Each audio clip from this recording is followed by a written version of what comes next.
They keep saying it can't be done, but yes, 128 episodes in, and we are still the Film File, the film show for film geeks by film geeks. We ain't going anywhere. I genuinely feel that way when I keep looking around these hotel rooms. Like the prisoner.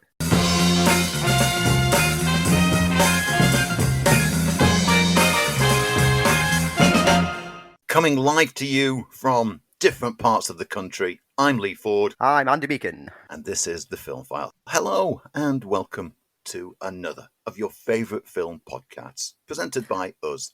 Me in my little studio at home, Andy in some bizarre prisoner-style hotel room where he can't leave. Yeah, they lock me in here every night and I can't get out. It's a slightly Commonwealth-themed show this week because the Commonwealth Games start next week in the UK, so it's going to be a nightmare for me doing me travelling backwards and forwards as a result because I have to pass through Birmingham. Commonwealth Central. We're kind of celebrating, and this is particularly No Barriers Radio is celebrating the Commonwealth Games this week on the lead up to it. And so we've got a few selections that are going to be themed around countries to do with the Commonwealth. Indeed we are.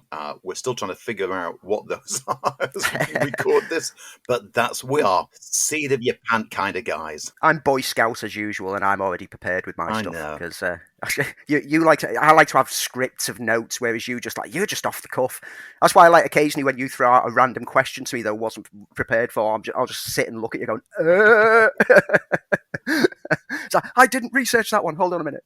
But I'm quick at typing and looking things up, so I kind of get away with it. When I first started doing radio, I would come in with a really well-prepared script, all the details, everything that I was going to say, bullet points over everything. That lasted about 2 weeks, and I used to do a radio show with the BBC with you'll know if you listen in Sheffield, but with Toby Foster, who's a stand-up comedian, and if you've not seen him, you'd recognise him from Phoenix Nights. Yeah. And scripts went completely out of the window because he's so fast that the first show I remember doing with him, I was exhausted trying to keep up with him because no matter what you say, it would never be as funny. But you just had to learn to either fall in line with the humour and ride with it is probably the best way to describe it, or you go to pieces. So after that, I'm a fly by your seat of your pants kind of guy. Aside from the Commonwealth Games coming up, I mean, that last week's weather, I mean, we were talking about it last week, but it just never seemed to stop. We got a burst of rain yesterday, which was so refreshing. I was stood outside with just a t-shirt on. I had trousers on as well. I just want to make this clear. Watching the people of Banbury, we must apologise to.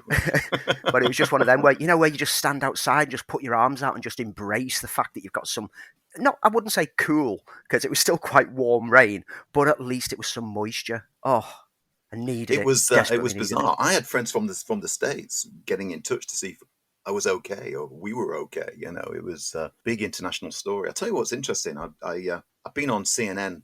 I'm a bit of a news junkie, and I try to get my news from more than one source, which is a good trick to have, folks. Yes. Keep it in mind, kids.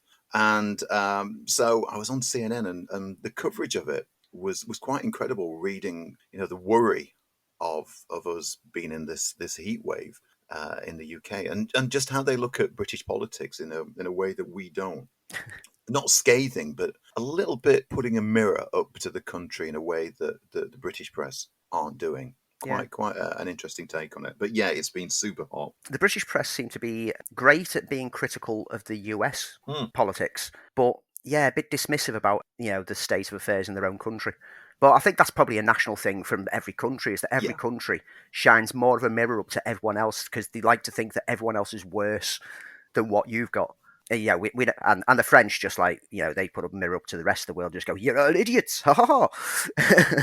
I do like the way that the French just protest, though. It's something that we just have a tendency to go, "Oh well, that's the way it is." And the French go, "No, we will burn our sheep and set fire to old ladies." Yeah, protest in the UK is like, I'm going to put a strongly worded letter together. Yes, I might not even send it. I've still got this letter that I might post one day. You will see me on Twitter, sir. Yeah, but the French are just like, my coffee was a bit disgusting today. I'm setting fire to that car. Boom! Boom. Any French listeners out there, I'm sorry to stereotype you. Yeah, you're not all that bad, but you do certainly know how to rise up against intolerance and injustice, and rise up against your government. So kudos to you, because I think every nation could learn a thing from that. Except for America, who, when they tried to rise up against their government, it was for the wrong reasons. Anyway, as we said, we're not a political show. We are, in fact, yeah, the Film that's, Files. that's 3 weeks on the run. 3 weeks on the run that we've gone politics. Well, it's a big part of the world that we're in right now. It's You can't avoid it. It's got into everything. avoid it, exactly. Worth noting for regular listeners out there that we're going to take a break after this week for 1 week because Lee is off on his jollies. I am. He's off to sunny climes. Are you off to sunny so. climes? Yeah, you get there. I'm leaving sunny climes behind to go to sunny climes elsewhere. That means that because the San Diego Comic Con is taking place this weekend and that news is only really starting to circulate out over the Saturday and Sunday, and we're recording this on the Saturday, we haven't got much to cover. And so we'll be holding, it'll give us a week and a half before we next record to digest everything that came out as SDCC. And so when we do return, we will have quite an SDCC heavy news section. Yeah, we will discuss in detail.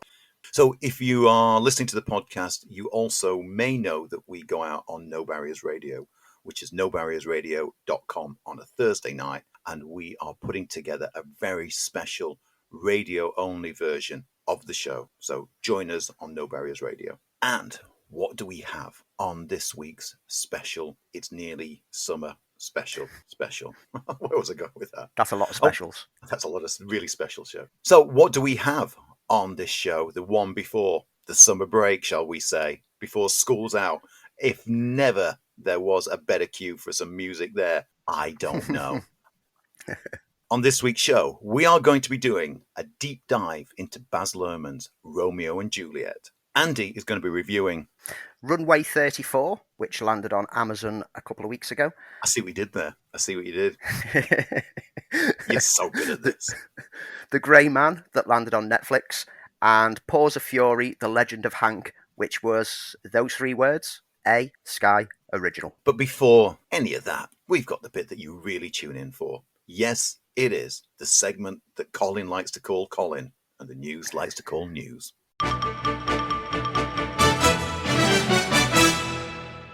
So, as ever, with the news, let's kick off with this week's box office. Now, it's been a pretty quiet couple of weeks since Thor opened, but there was, as we reported last week, a big drop-off. Does that continue? Is Top Gun Maverick still soaring high? Let's find out. So in the US, Nope opened straight into first place, taking 44 million in its opening weekend. Jordan Peele's film getting really positive reviews and clearly a positive cinema-going audience. Thor Love and Thunder sticks into second place, taking 22.1 million. It now takes it up to 276 million in the US, 598 million worldwide. Third place, Minions: The Rise of Gru, takes another 17.7 million. The film is now up to 640 million worldwide. Where the Crawdads Sing is still holding in, 10.3 million. And Top Gun, it's still retaining its position in the top 5 with another 10 million added onto its total in the US. Here in the UK, not a lot of content this week. So Minions popped itself back up into first place. It's on its 4th week now. It took another 3.09 million. It's a start of the summer holidays, so audiences are taking families along. It's up to 28 million in the UK alone. Thor Love and Thunder sticks in second place, 3.05 million taken this weekend. Where the Crawdads Sing is in third place with another 1.3 million added to its total.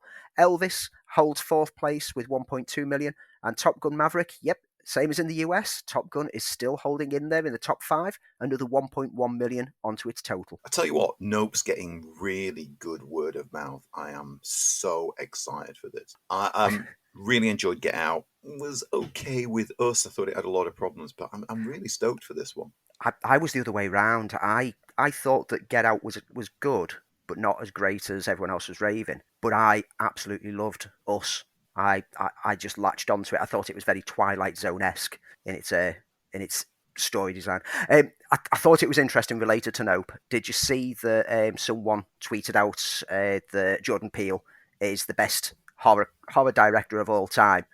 Name another director that has made 3 great horror films. And Jordan Peele himself responded to it going, "Whoa, I appreciate the enthusiasm, but I will not tolerate this disrespect towards John Carpenter." Fantastic. I mean, Jordan Peele, he's a film fan, film geek himself. And he makes films that he's been inspired by other filmmakers and makes them in a very creative and very clever social commentary aspect. I'm looking forward to seeing Nope. It's a shame that we've got a couple of weeks between the US release and the UK release, but it means that, the word of mouth out there that is generating some good buzz is filling me with a lot of a lot of hope for Nope. Oh, see what you did there. Ooh. Yeah, so we'll report back after our 1 week break on what we thought of Nope. So, moving on to the rest of the news. Andy, what have we got? Here's a common thing, is that every time more news drops about this, I get excited and you just look at me blank-faced. So Simon McQuoid is going to return as director for the follow-up to his 2021 action-adventure hit adaptation of Mortal Kombat. He made his feature directorial debut on the previous film, which got released simultaneously in theatres and HBO Max last April, and actually topped the box office and ranked amongst the top feature titles ever on HBO Max. So it did well on both avenues. I've still to watch it, Andy. I've still to watch it. I got sent So much fun. a screener of it, and it's sat on my computer, waiting to be watched. Jeremy Slater is writing the screenplay for the sequel. He's taken over from Greg Russo and Dave Callahan. We like Slater's work on Moon Knight and Umbrella Academy. So some good names working on it. Like I've said last time we mentioned this, I'm hoping that they tap more into the lore of Mortal Kombat and don't bother with any new characters created just for the screenplays. There's enough wealth out there, but we'll find out when it goes into production. And I will get very excited and start chanting Mortal Kombat to anyone who walks past me when a trailer eventually lands. It'll make sense then, folks. I've got a little bit of breaking news. Andy. Breaking. So, it's a bit of TV news. Doctor Who. As we know that there is a new Doctor, that Russell T Davies has returned. But some details that I want to share with you. It's been reported that the new Doctor Who series, which we know is in the works right now, including the 60th anniversary special, will be making an unexpected streaming service its home. And rumour has it, from insiders, is that currently in discussions with the BBC, it's been reported via Bloomberg that Disney is acquiring the streaming rights, which they described as a new Doctor Who series. It's early stages, no guarantees. It is just a rumour, but I can't see the BBC giving up on it as one of its prime series, but I can certainly imagine that if it's going to land in the US, rather than go to Disney America, that's going to get a much bigger audience on Disney. Yeah, this will be similar to how in the UK we get all the Hulu and FX stuff to Disney Plus over here. It'll be part of the distribution internationally section of it. The BBC will obviously keep it. It'll still be a BBC Prime show. It'll probably go onto BritBox in the UK before it goes onto any other streaming service, but this will be for the international distribution, which that gives them a significant distribution under one umbrella, which at the moment the BBC are having to use different avenues for different countries. This gives them one company to organise their international distribution of the show, and I think it'll be huge for the show to get such a distribution. Yes. In addition, with regards to Doctor Who, news has also come out that Stephen Moffat, who everyone absolutely loved until he was actually in charge of the show, and then everyone turned against him, because that's the Doctor Who fan way, is like you turn on the creators that you actually love once they actually have full control of it.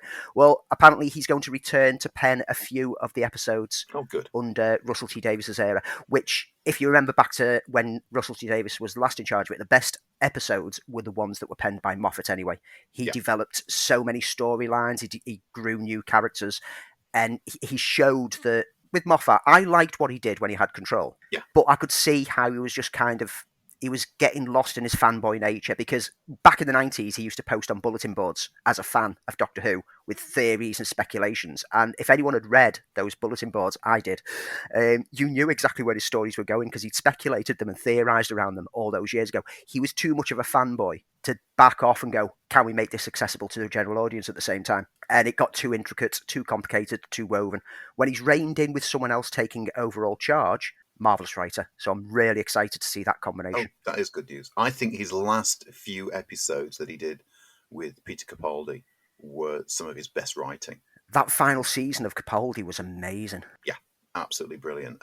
I know it had been a bit dodge in his first season, but that final season was pure brilliance. And the Cyberman episodes, which I think was a two-parter, was stunning, absolutely stunning. While we're in the world of TV, did you know that Apple TV is developing a Godzilla TV series? And also, did you know that Kurt Russell and his son, Falcon and Winter Soldier star Wyatt Russell, are joining the cast. This is all kinds of epic, isn't it? Yeah. Now, did you know that they've shared the screen together previously? They did, and I should know this, but I can't think where. But tell me where. Way back in 1998, the sci-fi film Soldier. Oh, right. Yeah, I never saw that one. Your favourite director, Paul Anderson. Yes, I quite like Soldier. I've never seen it, I don't, maybe I think Bad Word put me off. Yeah, it got a slating. But yeah, the Godzilla TV series for Apple TV Plus and Legendary Television. Kurt Russell, Wyatt Russell, both working together. The series is going to be set in the same world setting as the 4 films so far MonsterVerse franchise. And the 2 will be joining a cast that also includes Pachinko star Anna Sawai, Ren Watabe, Casey Clemens, Joe Tippett, and Eliza Lasowski. The show is set in the aftermath of the battle between Godzilla and the Titans that decimated San Francisco. There's a family in there that set out on a journey to uncover the creature's buried secrets and a legacy that links them to the secret organization known as Monarch. Details on all roles are under wraps. Chris Black, who gave us Outcast, and Matt Fraction, Hawkeye Matt Fraction. Wow. Co-created the series, and Black is serving as showrunner. Matt Shakman, WandaVision, is set to direct the first 2 episodes. There's a lot of heavy names in there. Yeah. Some very good creatives behind the scene, and I like the Godzilla movies. I've liked them all the MonsterVerse movies so far to some degree. Some of them are a bit weaker than others, but generally, if you want to see giant creatures stomping things and smashing each other up, they've delivered. I do think that a TV series, particularly in the right hands, can give some chance to really flesh out the Monarch aspect, because I think the Monarch aspect is what bogs down the films. Yeah. They're trying to do too much with the backstory of this shadowy organization.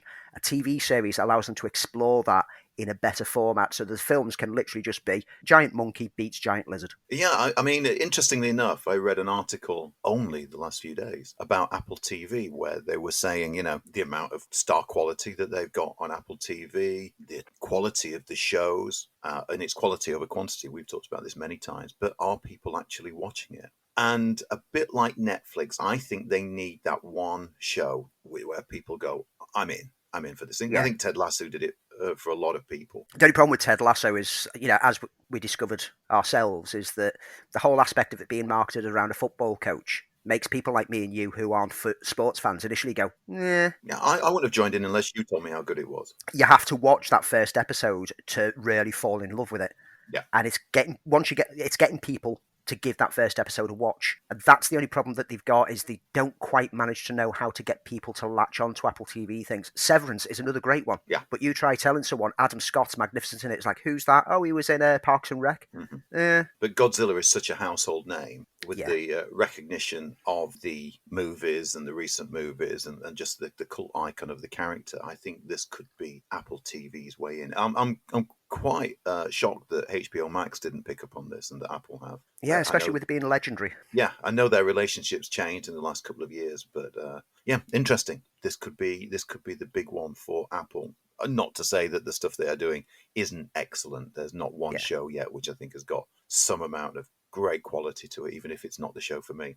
John Wick Chapter 4, a trailer landed this week, and it's absolutely insane in the best possible way. Exactly how you'd expect, isn't it? I mean, I don't even need a trailer to tell me that I'm there for John Wick Chapter 4. I'm so far down that rabbit hole now that they can just land the film tomorrow and I'll have watched it today. Who'd have thought a few years ago that we would have seen Keanu Reeves in this particular kind of a franchise? And you look back, and one film we need to do a deep dive into is Keanu Reeves in Constantine. Yeah. That Keanu Reeves would be in this kind of a franchise, but bring him on. I rewatched Nobody the other day, and I know you and I had so much fun with it, and watching it now for sort of the 3rd time, I still have a lot of fun with it. Yeah, and on regards trailers, the Dungeons and Dragons trailer landed as well. I've not watched that one. I'm not a huge D&D fan, but has it lived up to expectation? It looks great. It looks so much fun. There's been criticism online from some of the D&D community saying it looks too jokey and silly. It's like, have you ever played the tabletop game? I mean, apparently, I've discovered since by researching down, and you know what I'm like, when something latches onto me, I just spend hours in front of the computer researching. Because I've been a fan of tabletop gaming since the early 90s. I've played D&D, I've played Cyberpunk RPG, I've played Heroes Unlimited, I've played Rifts, all kinds of tabletop games. I am a geek, nerd, dice rolling, paper, stats kind of guy. And D&D to me has always been jokey and fun. And particularly through the 90s, because some of the games that got developed on computers drawn from like the Forgotten Realms stuff, etc., included like Baldur's Gate, had characters such as Minsk, who's a warrior with a painted face, who has a pet hamster called Boo that he believes is a killing demon. Yeah, it's always been jokey. It's always been silly as far as I'm concerned. But apparently, when D&D started in the 70s, it was very serious and very stoic. And oh, you don't have fun, you don't joke. It's serious questing. And it's that community of like 70-year-old men now who are like, bruh, these youngsters have ruined our game. They ruined your game back in the 90s, guys. Grow up. D&D is silly. It's supposed to be fun. And the film looks great. The CGI in the trailer of the dragons, etc., looks really fun. There's some dubious CGI. There's a mimic. Mimics are they look like treasure chests until you try to open it, and then it's got a great big flapping tongue and teeth and tries to eat you. That looks a bit dodgy. I'm hoping they're going to touch up the special effects, but the cast look like they're having fun. And that's what matters to me. And there's jokes at the expense of the character designs of the game that fans of the tabletop will have had the same kind of discussions around them and will be chuckling along. So there is little references for the fans of D&D, but it doesn't do it in a way that if you're not a fan of the game series, you wouldn't still be laughing anyway. I'm looking forward to this, especially after the disappointing last couple of entries, the one which went to cinema way back in the early 2000s and then the DVD sequels, right, were very, very... Well, they basically looked at it as like, oh, this is just a silly tabletop game, and they made a silly tabletop game film. This looks like it's making a fun, family, epic-scale adventure film, and that's what D&D should be. We're going to talk in a later show about a lot of the stuff that's landing on the SDCC this year, including the Marvel stuff, the Gremlins, Secrets of the Mogwai series, the fact that The Walking Dead, which we already knew, is to bring back Andrew Lincoln, Danny Gura back for a mini-series. But we're going to talk about all that stuff later. What we are going to talk about, though, is Mark Foster is adapting Neil Gaiman's The Graveyard Book. Cool. I do like me a bit of Gaiman adaptation. I've not read The Graveyard Book. I don't know anything about it. What I do like is Mark Foster, though. And it's, from what I've heard, it's one of those books that has floated in development hell and limbo for donkey's years, and Mark Foster is the latest filmmaker attached to it. The story follows a little boy called Nobody, Bod for short, who clambers out of his crib one night and out of the house, and the same night that the entire family is killed by a terrifying man called Jack. The baby wanders into a graveyard where he is hidden from the killer by friendly ghosts and then adopted by them. Nobody is then called and is raised by the Owens, a deceased couple. Originally published in 2008, the book won several awards, including the American Newbery Media Award. So very Neil Gaiman by the sounds of things. I do like Mark Foster. I think he's a strange director who goes off in all kinds of tangents, from Bond to Peter Pan to zombies. He seems to have touched them all. Well, let's hope that this is the Mark Foster who gave us Finding Neverland and not the Mark Foster who gave us Quantum of Solace, shall we? Yeah. Gaiman stories, some directors struggle to adapt to the screen and don't quite tap into it because his storytelling is so woven and layered that it can be hard for people to tap into, but fingers crossed this one goes well. Now, it's been a while since we last mentioned this, but Wes Anderson's next film, Asteroid City, finally has a synopsis. Okay. The film is described as a poetic meditation on the meaning of life. It tells the story of a fictional American desert town circa 1955 and its junior stargazer convention, which brings together students and parents from across the country for a scholarly competition, rest, recreation, comedy, drama, romance, and more.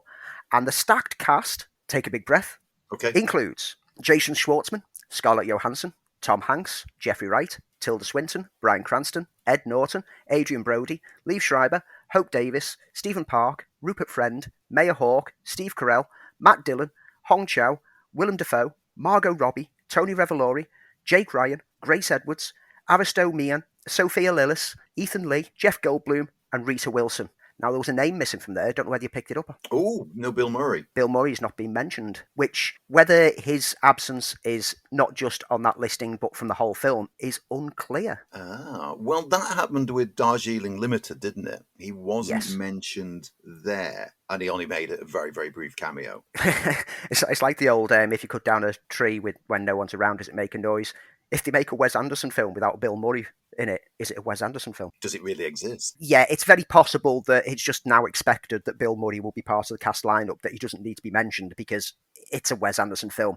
And he might just have just a simple one scene walk on part. We don't know, but we'll find out hopefully soon. There's no release date yet for it, but the film is already deep into post-production, so it's expected that will be announced sooner rather than later. So we can't do this week's news without mentioning, and any fans of this particular franchise, please leave the room now, but the Rolling Stone story that dropped at the beginning of last week that kind of covered a lot of the areas that we talked about, which was the amount of bots being used for the Snyder Cut release. Yes. Some investigations by third parties and analysts have discovered that at least 13% of the accounts that were involved in the push of the Release the Snyder Cut movement, etc., were bots. As you can expect, the Snyder army have jumped to the defense, gone 13%, so that means 87% wanted it. It's like, you're missing the point. Those 13% were prominently tweeting and generating the traffic that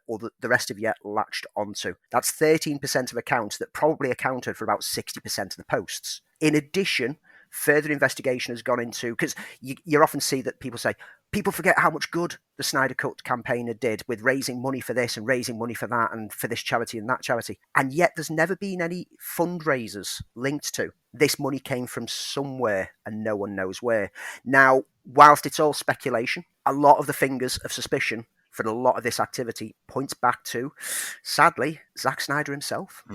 This was a pretty hard-hitting article. Clearly, it's a Rolling Stone story, and they are very, very good journalists. But of course, they've been called out that it's sour grapes, etc., especially by Ray Fisher, who seems to have raised his head above the parapet for this one, saying he'd not been approached. Apparently, he had been approached. Ray Fisher then had to go back and say, yeah, but you approached me while I was having my hair cut or something like that. And it's all got a little bit, this is the film industry. We should be there to enjoy films. And this has been a toxic period. Whether you like the films or not, that doesn't come into play. Can't take anything away from you if you're fans of the film. That's entirely up to you. You know how Andy and I stand by it. We also, you're also pretty clear about how we feel about the films of Zack Snyder. And we talked about Sucker Punch last week, in which, even though Andy doesn't like the film, he praised a lot about it. Over the years, every time that I've mentioned how much I dislike the DC stuff that he's done, I've still shown my respect for Zack Snyder as a director and think that if he has the right project, he could be amazing.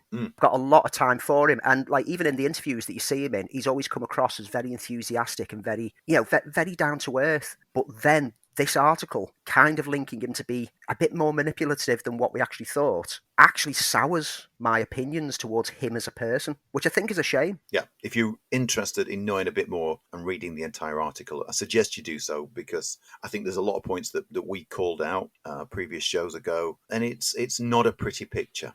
I'm not saying that it is the truth. It can be a variation of opinions, but it's well worth reading. I don't think we're going to spend much more time on it than that, but I feel we could. I just want to finish off on this topic by saying that one of the responses that the Snyder Cult had was to point out that this was clearly a Hamada hit piece landing the day before the film's digital release, in order to discredit Zack Snyder. Yeah, because, Warner's and Discovery would clearly want a hit piece to damage the sales of the product that they will make money from. And they don't seem to get that. The Snyder Cult seem to think that, Warner's just want to throw money away.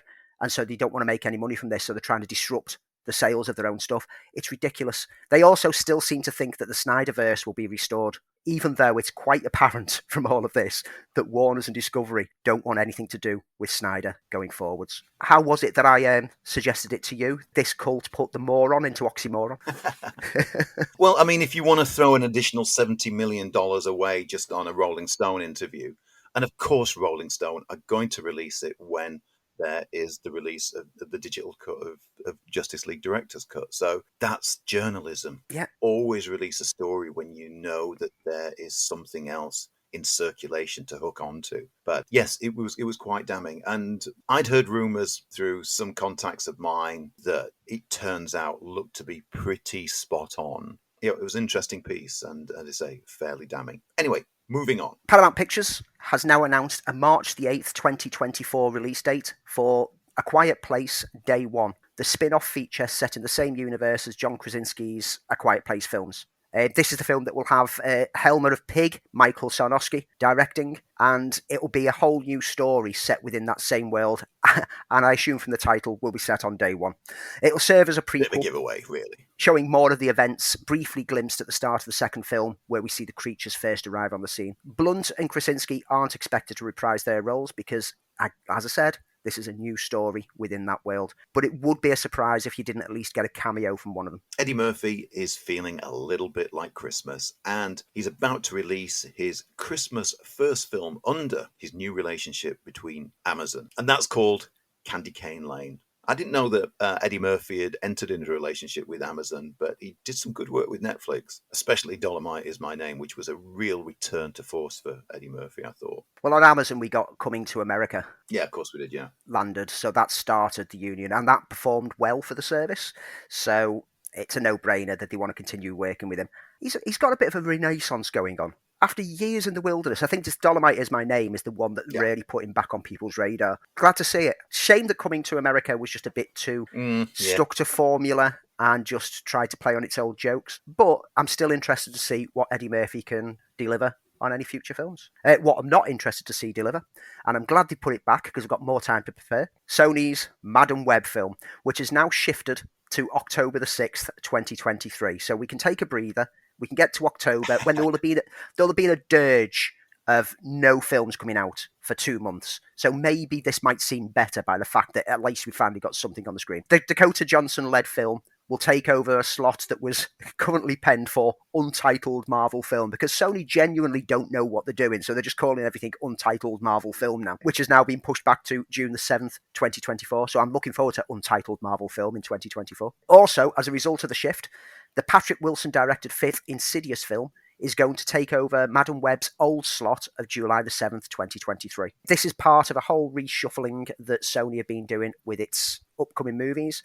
Its George Foreman biopic has moved up a week to March the 31st, 2023, and The Pope's Exorcist, its supernatural tale, has moved to April the 7th, 2023. And in addition, the Tom Hanks-led A Man Called Otto is now set for December the 14th, 2022, rather than Christmas itself. So they want to get that 1 week lead in, which is always a good sign because that shows that they've got optimism that it'll do fantastic business from the start of December all the way through into January. A little bit of TV news roundup to finish off the main news today. So, 3-time Oscar-winning Lord of the Rings trilogy composer Howard Shore is returning to Middle-earth for Amazon Studios' upcoming Lord of the Rings Rings of Power. Now, the latest trailers for this have been landing over the past few weeks.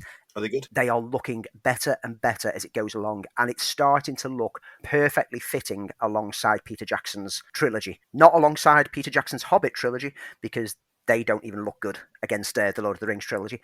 It looks that same sheen of CGI, the same detail, and so having Howard Shore returning to score it works a treat because that will keep it thematically all linked. And the best TV news came this week when the trailer dropped by FX for its sports documentary series, Welcome to Wrexham. Oh, yes, I was about to mention that, actually.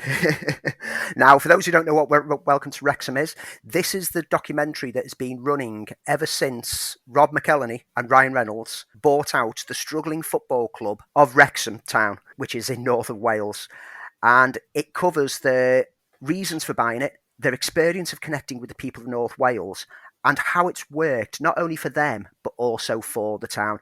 And it looks like I'm a Ryan Reynolds beholden fanboy, and anything he does is going to be gold as far as I'm concerned. But the trailer actually looks genuinely charming, heartfelt, and makes me interested in football almost as much as Ted Lasso does.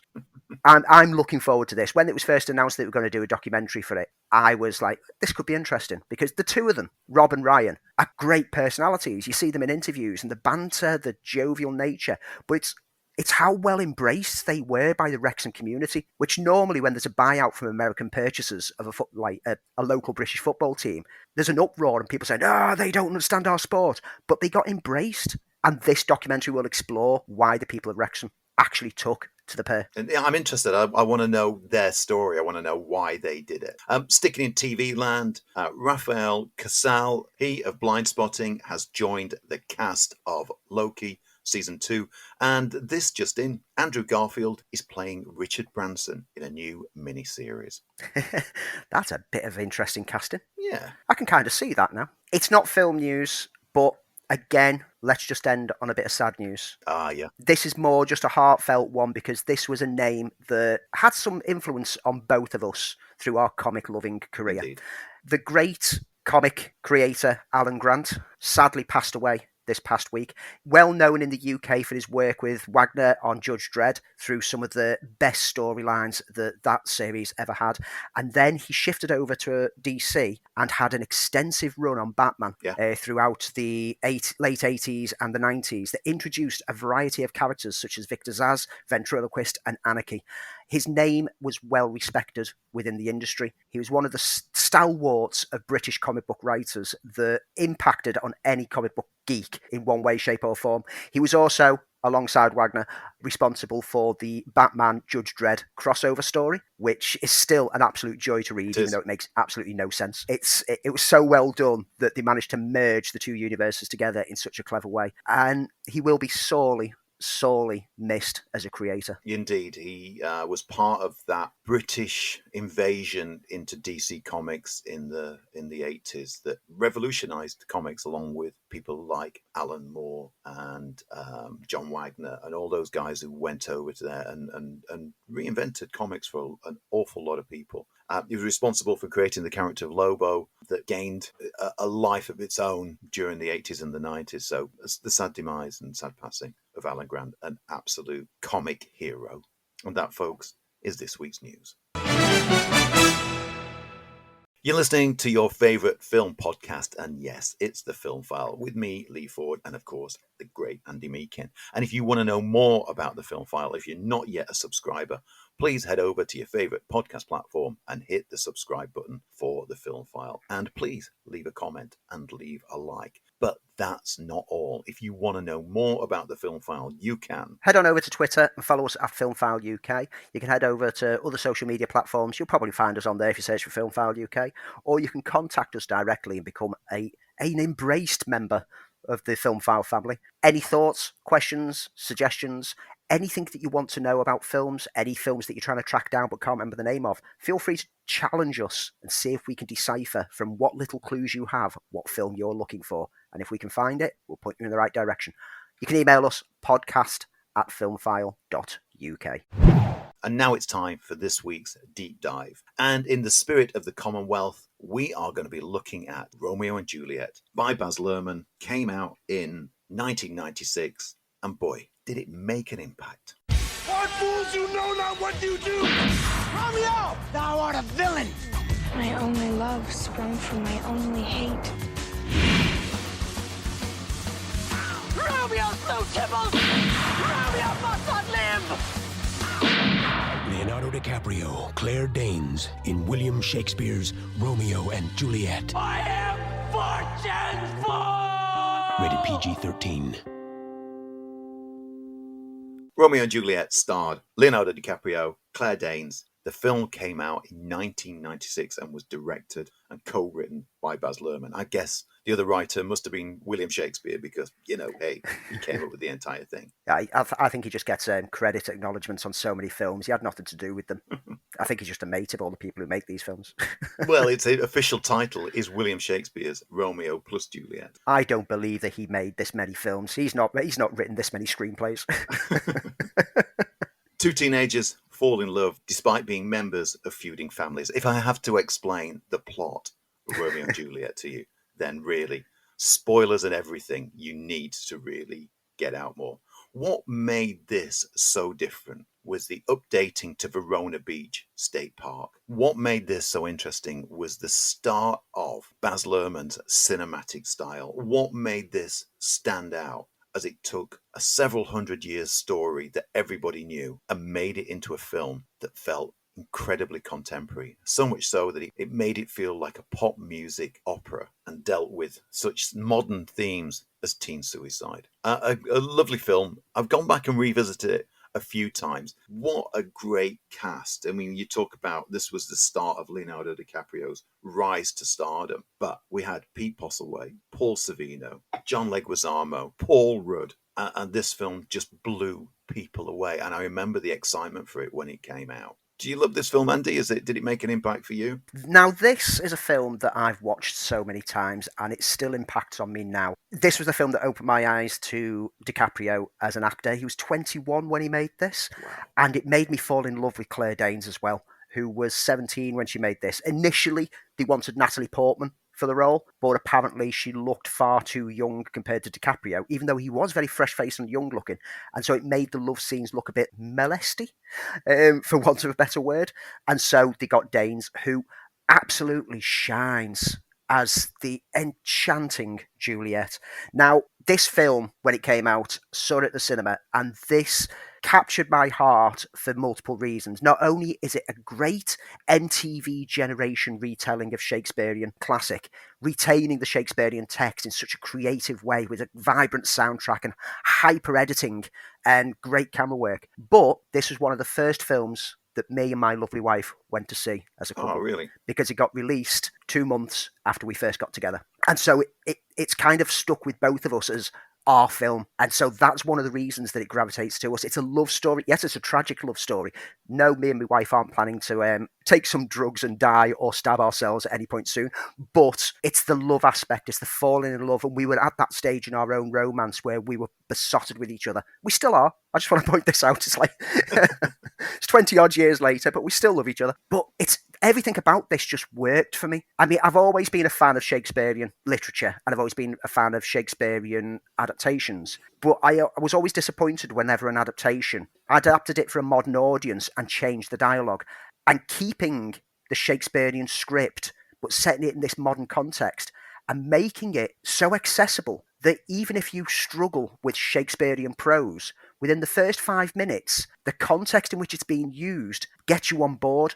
And I defy anyone to get halfway through this film and still not understand what's going on. It's really interesting you say that, because I found this with a lot of contemporary Shakespeare adaptations. I'm thinking of the Joss Whedon's Much Ado About Nothing and Branagh's Much Ado About Nothing, is that at a certain point your ear adjusts to the Shakespearean dialogue and the almost musical way that the script is spoken. And eventually, a couple of minutes in, and it's a bit like subtitles, after a while you kind of get it. Yeah. It just takes that adjustment. And as soon as you understand and you're there for the story and you get to understand the characters and you get to understand the lyricism of the dialogue, then you buy in. And I think this was a great introduction to the way that Shakespeare can be updated, because the stories are immortal. Yeah. And this just proves that you can do Shakespeare in any way. And subsequently, because of that, I think we have seen new variations and new takes on Shakespeare. There's some interesting transference of the text across. Any references to swords and daggers are kept in there, but now sword, dagger are all referring to the types of handguns or weapons that they're using. So like you'll get a flash up of the close up of a pistol and it'll have sword, so that you get, every time that someone says put up your swords, it means draw your weapons. Yeah.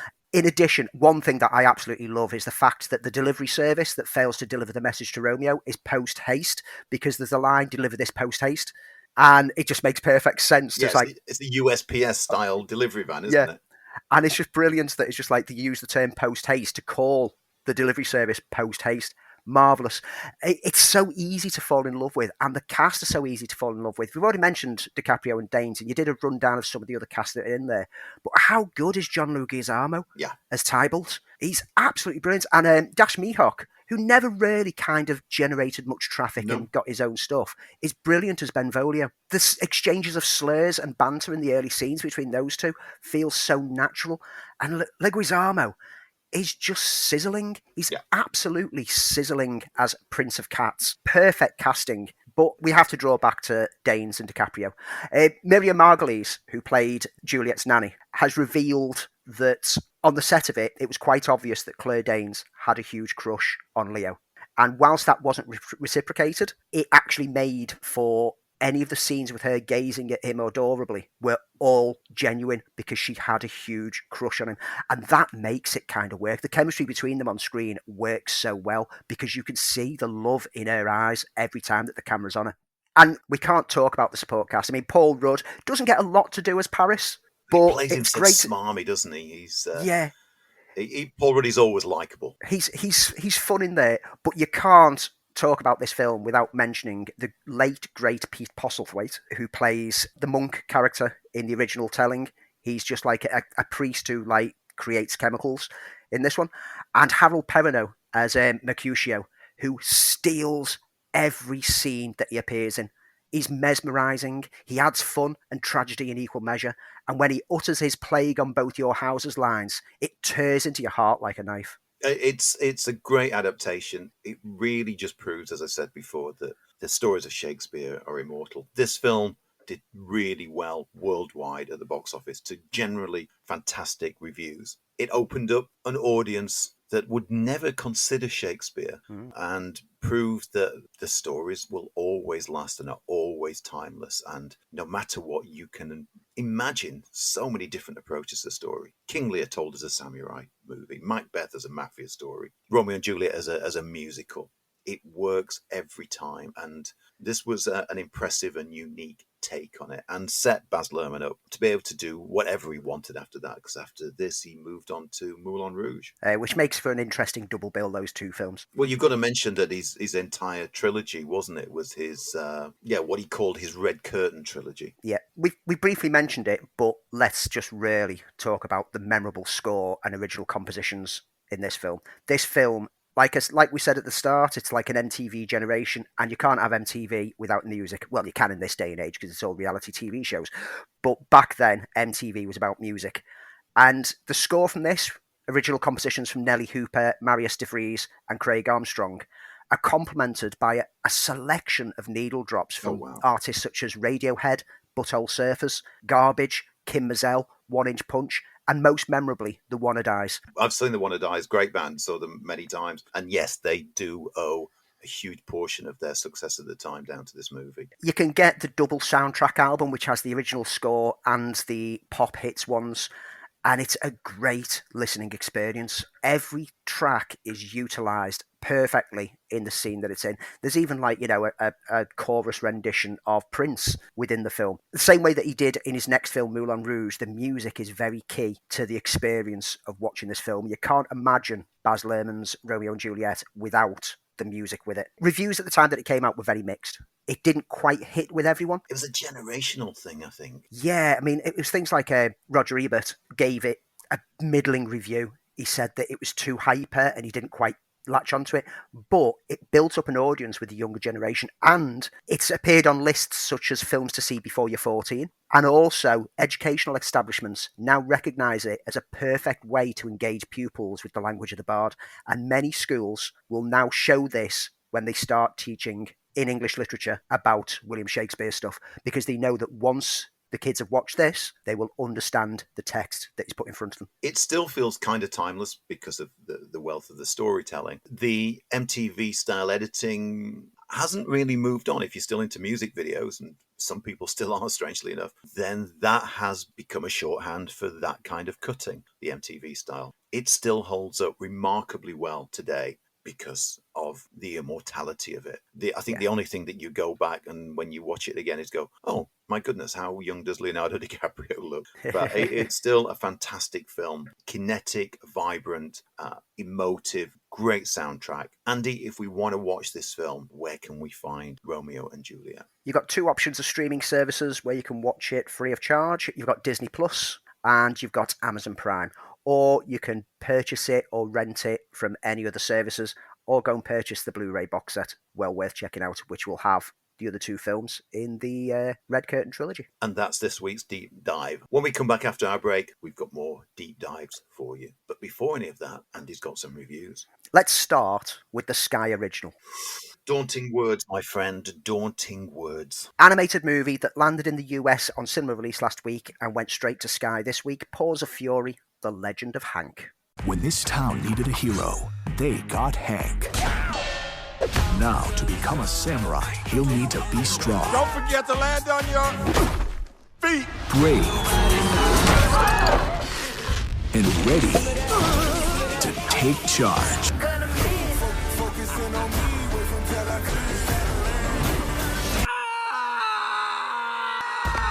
This might take a while. Paws of Fury. A Sky original for the UK, this is a film that's been in development for the better part of the last decade, passing from one animated studio to another and further delayed due to COVID. The title of the film may not sound familiar, but within minutes of the start, I knew what this was. As a title theme played out, and then the initial scene started up. This is Blazing Samurai, the long-gestating animated adaptation of Mel Brooks's Blazing Saddles. Set in a land inspired by the times of feudal Japan, only with cats as the dominant species, Ikachu, an official of the land, is putting his finishing touches to a grand palace, but one thing still bothers him, the nearby town of Kakamucho. He sends a band of rogues to ransack the town and to attempt to drive the townsfolk out, leading their appointed samurai to flee the town. The town petitions the shogun to send another samurai, and Ikachu comes up with a devious plan to send them one they will hate so much that they will turn on him. For the task, he assigns a dog, Hank, who is set for execution. Taking his position in the town and met with resentment from the townsfolk, he finds a once legendary, now drunken samurai holed up in his cells and... oh, come on, this is Blazing Saddles. The adaptation of the story, to make it more family-friendly, still kind of tackles the subject of racism. Here, the considering of dogs as a lower life form, and still retains the core story and some of the humour, including the occasional fourth wall-breaking moments. However, sometimes the film stumbles when trying to balance the kid-friendly approach and the more adult-aimed original tale, and as a result, feels a tad awkward. The animation is passable, nothing extravagant, but there are some nice touches for the telling of backstories of legend, or in flashback moments, which lend it a touch of creative flourish. The voice cast are drawn from a wealth of strong names: Michael Cera in the lead as Hank, Samuel L. Jackson as Jimbo, George Takei, Jaimon Hounsou, Michelle Yeoh, Ricky Gervais, even Mel Brooks pops up to lend a voice playing the Shogun. It's good to be Shogun, which merely gives him a chance to repeat some of his lines as the governor from the original film. Although that's not necessarily a bad thing. I had more fun with this than I expected, but I found myself constantly wanting to go and watch Blazing Saddles instead, every time it dropped a reference or a line from that film. But I suppose I'm not actually the target audience on this, and as a family-friendly version of that film, it kind of works. It sounds kind of endorsed if you've got Mel Brooks in it, because then he's got to be aware that they've taken his work, unless they've gone, this is Blazing Saddles, we better get Mel Brooks on board. Yeah, interesting that it's a cartoon adaptation of Blazing Saddles, as you said, Blazing Samurais instead. What else have you got? Landed on Netflix this week, and that's The Grey Man. We've been talking about this for ages, and we know that it's a huge budget. We know it's got a very limited cinema release. I've been looking forward to it. Don't have the time right now to watch it. Am I going to enjoy this? It's the Russo brothers. It should be good. Great, man.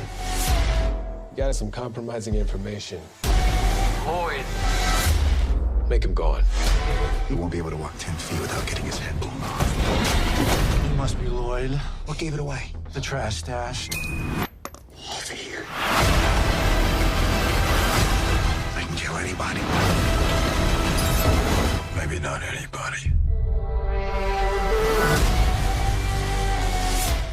Starring Ryan Gosling, Chris Evans and Ana de Armas, alongside names such as Reggie-Jean Page, Jessica Henwick, Alfre Woodard and Billy Bob Thornton, The Grey Man is an action thriller adapted from the novel by Mark Greaney and brought to the screen by the Russos. Intended as a franchise starter, the new Netflix feature focuses on Court Gentry, aka Sierra Six, played by Gosling, an ex-con recruited for deniable black ops jobs. When on one such assignment, he uncovers some secrets that the department has been covering up, and he finds himself targeted by the organisation who send Lloyd Hansen, played by Chris Evans, a former CIA agent with psychotic tendencies, to retrieve the information and take Six out. Not knowing who to trust, Six turns to his mentor, Donald Fitzroy, Billy Bob Thornton, putting him and his daughter in peril. All the elements are here for a solid, Bourne-esque action thriller, with explosive set pieces, a strong cast, and well-respected directors behind the scenes.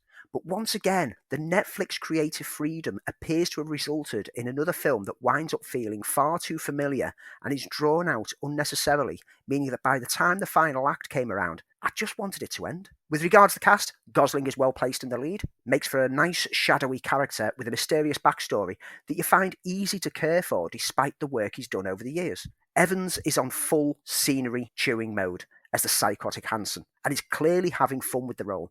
Maybe a little too much at times, as the jovial manic nature sometimes gets in the way of any tension in the scenes. De Armas once more showcases how she desperately needs her own action franchise, with a support role that steals from the main players every time she graces the screen.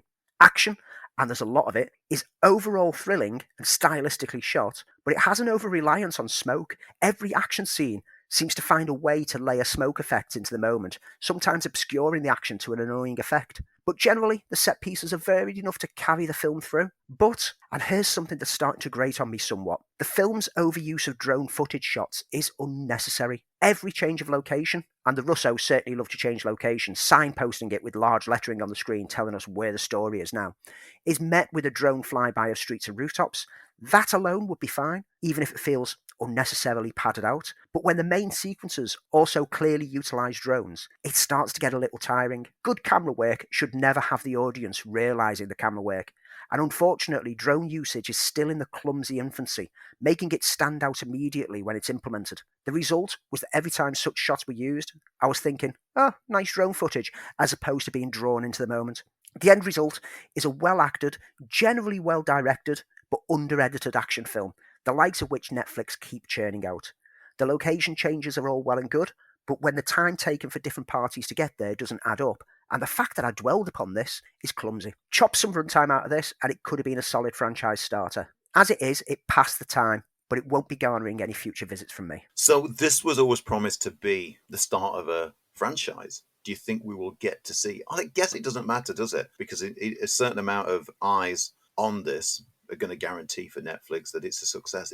We don't have to worry about box office. I think if they want to get a franchise out of it, first of all, Netflix need to start giving longer cinema windows, because this had a 1 week cinema exclusivity. And if you know it's coming out, why are you going to bother? Yeah, so it needs to have a 1 month cinema exclusivity, especially if you're going to spend 200 million on it. And secondly, they need to edit the films down to be better paced, because I've discovered that this just feels like it's drawn out unnecessarily and it could be cut down. It's the same with every Netflix action film. They're always over 2 hours and they don't need to be. Okay, and finally, I'm going to finish with a Bollywood film. You've got a big love of Bollywood. I have indeed. We will talk about that in a little while. Okay. And this film landed on Amazon recently, and it's Runway 34.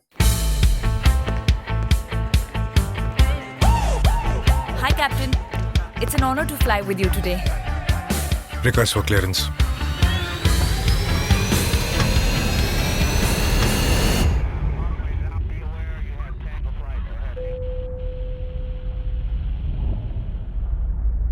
Are you safe? Are you legal?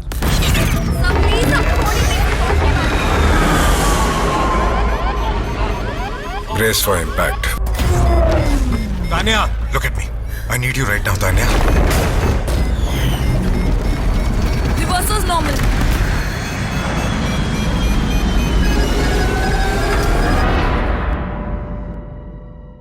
Directed, produced and starring AJ Devon, this tale, inspired by a true story, will seem familiar to fans of the Denzel Washington starring Flight from 2012, even though the tale it's drawn from is a completely different one. Captain Vikrant Khanna is a flying prodigy, just finishing a run of a long week of flights and ready to return to his family for his daughter's birthday. He spends the night before his last flight partying with friends, and he's tired when starting his flight. When a heavy storm prevents landing at the destination, a series of events play out that lead to him heroically landing blind, literally, at a second airport. However, the investigation into the events, led by Narayan Vedant, the ever-excellent Amitabh Bachchan, uncover some potential factors that may lead to Vikrant not only losing his license, but possible criminal prosecution. This is a film of two halves, the first being the build-up to the events of the dramatic landing, playing out slow enough to allow us to get under the skin of Vikrant and his co-pilot Tanya Albuquerque, played brilliantly by Rakul Preet Singh, as well as the crew and passengers of Flight 77. And then the second half is the investigation, and primarily dominated by the courtroom-like proceedings which dig down into the events of the flight and the character of Vikrant. Running at 148 minutes, the film could have felt a little drawn out were it not for the engrossing performances within. During the first half, we're given hints of factors which may have led to some poor decisions on the flight, which ensure that during the second half, we are continually guessing as to what the outcome would be. And AJ as Vagrant gives us a central character who we root for, whilst also trying to determine if he was responsible for some of the poor choices. The plane landing itself is thrillingly presented, with a real edge-of-the-seat manner, and despite some occasionally dubious CGI, it mainly works. Whilst the second half slows down significantly, by that point we're invested in finding out the truth ourselves, and the presence of Bollywood veteran Bachchan lends some heavyweight acting and intensity to the courtroom scenes that keep us engaged, making for a film that feels much shorter than it actually is. This is a pretty solid film from the Bollywood stable and a worthy entry into the aviation drama genre itself. I don't spend as much time with Bollywood as I ought to. I used to comment on them for a BBC channel, so at that point I would see probably a Bollywood film a week, and I saw some absolute classic that would be enjoyed by Western audiences as much as Asian audiences, and there's some great stuff out there.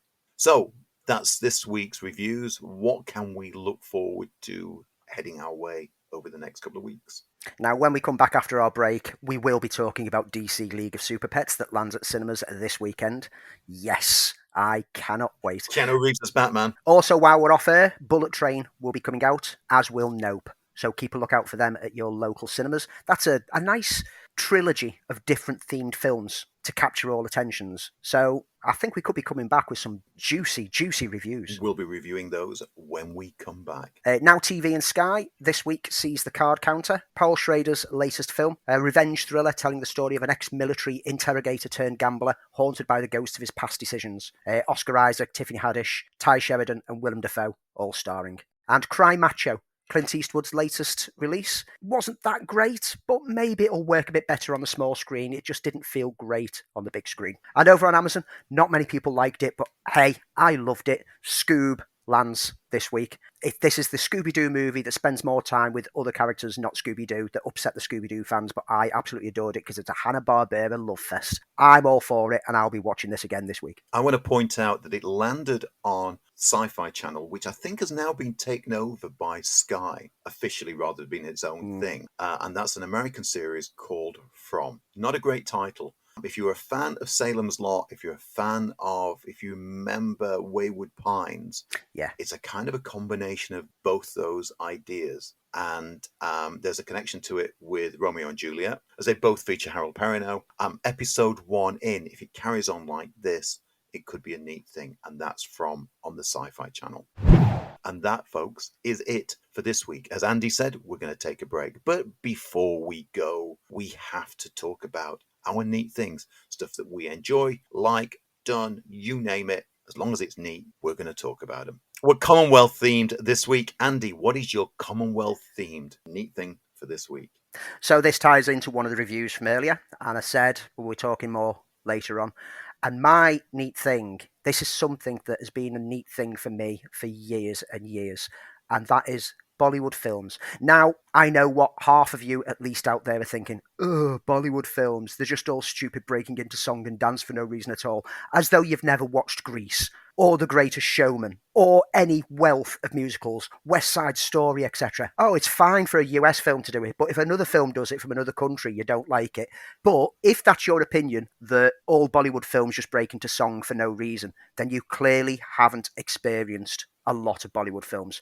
Now, I kind of watched Bollywood films through the years growing up, but I started to really latch on them about 2 decades ago because the cinema that I was working at the time started showing regular Bollywood films. And so, on a bored day, I'd go and check one out. And films like Devdas, which, you know, it's basically a Romeo and Juliet-esque tale in the Bollywood things. And yes, that resorts to the songs and dance and its traditional Bollywood output, but it was lavish in production. It had a great cast. And I started to pick up on the varying styles of Bollywood. You have action films such as Doom, which is basically Fast and Furious on bikes. You've got crime films such as Don. You've got the more gritty crime things such as Sarkar, which is, it's basically The Godfather being adapted to the Bollywood, and it doesn't break into song and dance for no reason. You've got horror comedy of Go Go Gone, which, again, no song and dance numbers in this. This is just a complete zombie horror film. And My eyes got opened pretty swiftly to the wealth and range of Bollywood films, and I always urge people to go and check things out. There's crazy sci-fi nonsense, there's comic book heroes, there's drama, there's tense thrills, sharp comedies. There's a Bollywood film out there for everyone, ready to convert you over to what the industry can offer. Amazon is packed with them, albeit they will be buried somewhere. But if you do a search for names such as Shah Rukh Khan is an absolute legend of the Bollywood screen. He's been in some great comedies, some great action films, well worth starting with any of his things such as Don and Don 2. Once you've searched for a few of them and watched a few, the algorithm will start to hit you and you can start to discover the rather extensive range of Bollywood films out there. So don't let any misconceptions of what Bollywood films are put you off exploring. In fact, start with Runway 34 that we reviewed today and see what a Bollywood film can do when it's not breaking into song and dance every 15 minutes, because it's a more serious real-life drama and it's well acted, well represented. Get out there, expand your horizons, start exploring more films from the Bollywood industry. Sticking with our Commonwealth theme, I'm going to Canada for ours, and it's a traditional Canadian dish. Now, not everybody gets it. I absolutely love it, and anytime that I'm near a restaurant that serves it, I've got to have it, and that is Canada's probably number one well-known dish, and that is poutine. Kind of a world-renowned creation. So what is it? It's crispy fries, it's squeaky cheese curds, and a very rich gravy that all combine to create. It's a meal of dreams. And this is French Canadian food, which has become popular across the world. You can have it with chicken, you can have it with bacon. It's an absolute delightful snack. I've had a go at making it myself and tried to do, because this is a vegan household, and I've managed to pull off a vegan version of it. But as I'm talking about it now, my stomach started to rumble. There's a couple of places in every city that you will find that sells poutine. If you've not had it, give it a go. Yeah, and you will, trust me, you will call us up and you will thank me. So my neat thing, my Commonwealth themed neat thing, is a Canadian dish, and it is poutine. Literally enjoy. That, folks, is it for this week. We're going to be taking a little bit of a break while I go on my holes and Andy recovers from the grueling train journeys of the last few weeks. Yeah, they have been great. Last Monday, getting back home, because it was the peak of the heat of weather. What was normally just over a 2-hour journey ended up being closer to 5 hours. Yeah, I didn't envy you. I was trying to get in touch with you, and when you went radio silent for a bit, I was getting concerned about you. I was worried that I might have got stuck in Birmingham for overnight, which that would have been apologies to any listeners from Birmingham out there, but that would be hell. Yeah, especially when you're trying to get home. Birmingham's a great city, I must point out. We're going to be taking a break, as I said. Tune in to No Brainers Radio, where you will have a very special show. In the meantime, take care. Andy, I will see you soon. Yes, you will. And Andy, parting with such sweet sorrow.